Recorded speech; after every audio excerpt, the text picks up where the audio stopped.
Halo semua, perkenalkan nama saya Rizky Mahendra Sinambela dengan NIM 2403060998 dari program studi peternakan Fakultas Pertanian Universitas Sumatera Utara. Di sini saya akan menjelaskan bagian-bagian eksternal dari Gallus domesticus. Gallus domesticus terbagi menjadi 6 bagian. Yang pertama adalah caput atau kepala, kedua adalah cervix atau leher, ketiga adalah trunkus atau badan, keempat adalah ekstremitas anterior atau sayap, yang kelima adalah ekstremitas posterior atau kaki bawah, dan terakhir adalah kaudal atau ekor. Bagian pertama adalah kaudal atau kepala. Bagian kepala terdapat rostrum atau paruh.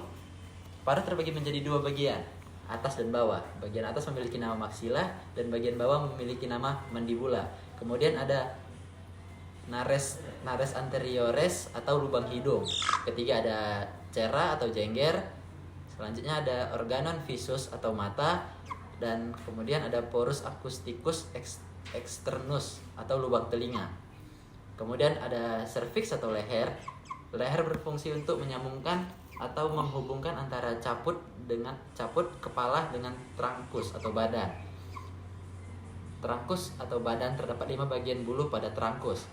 Pertama adalah tectricus atau buluh yang menyelimuti bagian badan, kemudian ada retricus, buluh yang menyelimuti pangkal ekor, dan kemudian ada remiges atau buluh yang menyelimuti bagian sayap.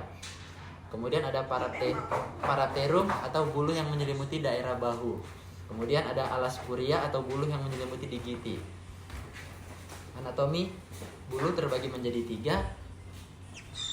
3. Yang pertama ialah pulmae, buluh penutup tubuh bagian luar yang juga membentuk figur atau bentuk tubuh dari burung. Termasuk tipe plumae adalah buluh sayap dan ekor. Bagian-bagian dari plumae terdiri atas calamus, rachis, vexillum dan barbul. Plumae tipe ini banyak terdapat pada burung yang masih muda dan burung yang sedang mengeram, yang berguna untuk mengurangi hilangnya panas tubuh. Mempunyai calamus yang pendek, rachis memproduksi dan berbaya panjang dan fleksibel. Sedangkan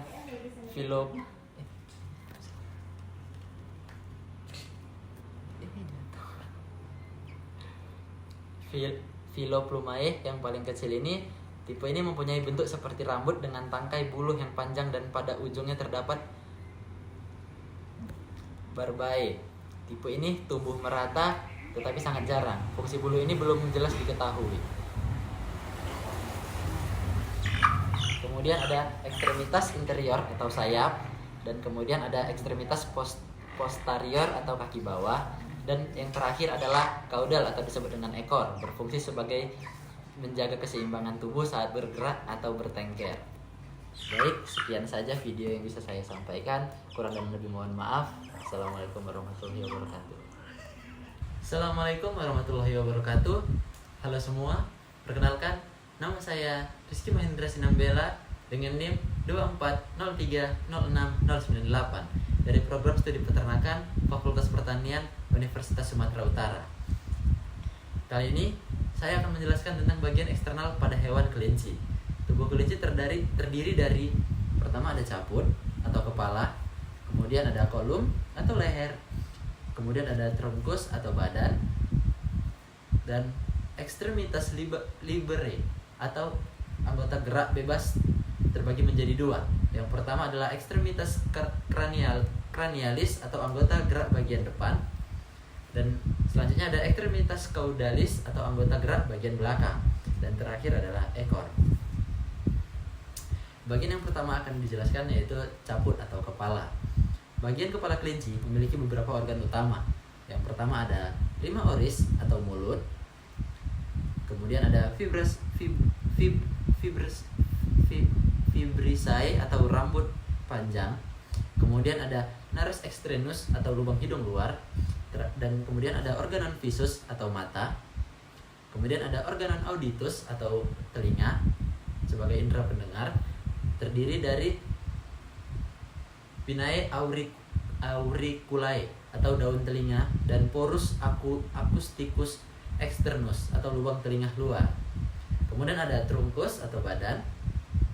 Bagian tubuh kelinci terbagi menjadi, yang pertama ada toraks atau dada.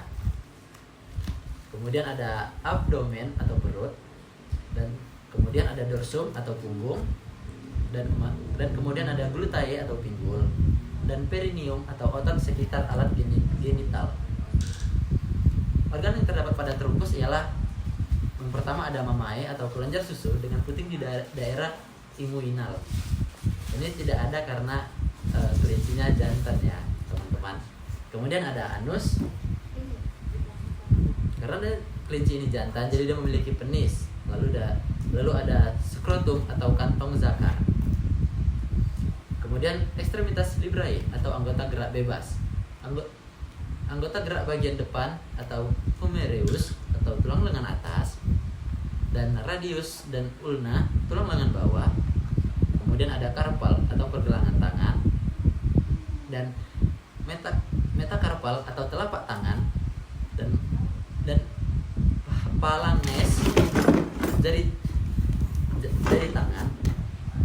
Kemudian anggota gerak bagian belakang terdiri dari femur, tulang paha, tibia dan fibula, tulang kaki bawah, dan tarsila, pergelangan kaki.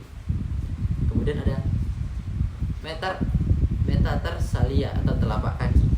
Kemudian yang terakhir, kemudian ada phalanges atau jari kaki, dan terakhir adalah ungula atau kuku telapak kaki. Demikianlah penjelasan tentang bagian eksternal pada hewan kelinci ini. Semoga video yang saya berikan ini bermanfaat dan bisa membantu teman-teman sekalian. Jika ada kesalahan dan kekurangan dari perkataan saya tentang penjelasan hewan ini, saya mohon maaf. Wabillahi taufiq wal hidayah. Wassalamualaikum warahmatullahi wabarakatuh.